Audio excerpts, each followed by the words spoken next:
Bonjour, je suis le professeur Romain Coria, chef du service de gastro-entérologie et d'oncologie digestive de l'hôpital Cochin à Paris. Le cancer colorectal est un vrai problème de santé publique en France. On est actuellement à 48 000 nouveaux cas de cancer du côlon et du rectum diagnostiqués tous les ans, sachant que plus d'un quart de ces patients sont diagnostiqués à un stade très tardif et donc à un stade métastatique où les chances de guérison sont beaucoup plus faibles.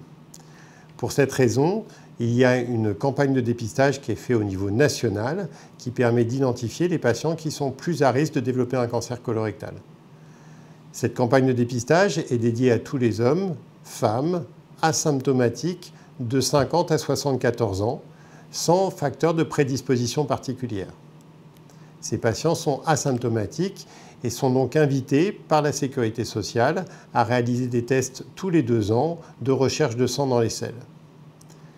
Ces tests sont efficaces parce que lorsqu'une recherche de sang dans les selles est identifiée, elle justifie de faire une coloscopie à ces patients. Cela concerne les patients qui n'ont pas de prédisposition génétique ou familiale ou personnelle en faveur d'un cancer colorectal métastatique.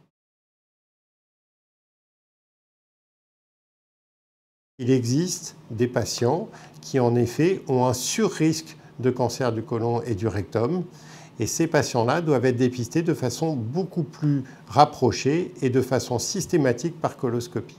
Dans ces patients-là, on a notamment les personnes qui sont atteintes d'une maladie inflammatoire chronique de l'intestin, car cette irritation chronique de l'intestin augmente le risque de développer un cancer. Et ce sont des patients qui ont régulièrement, de façon annuelle ou biennale, une coloscopie. Il y a aussi les patients qui ont une prédisposition génétique, notamment dans le cadre d'un syndrome qu'on appelle le syndrome de Lynch ou HNPCC, parce que c'est un syndrome qui entraîne une anomalie génétique qui va favoriser l'apparition de plusieurs cancers, dont le cancer du côlon et du rectum.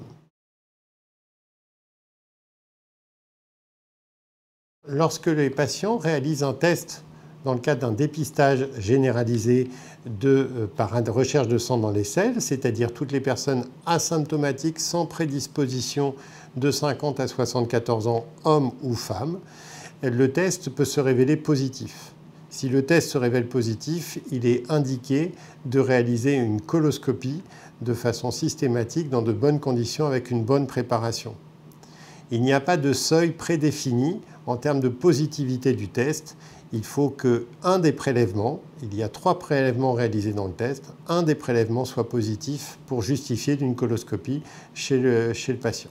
Lorsque le test est négatif, en revanche, il est justifié de le réaliser tous les 2 ans, car l'efficacité du test passe par le fait que, justement, le test soit réalisé tous les 2 ans. Si ce n'est pas le cas, l'efficacité globale de la campagne de dépistage n'est pas bonne.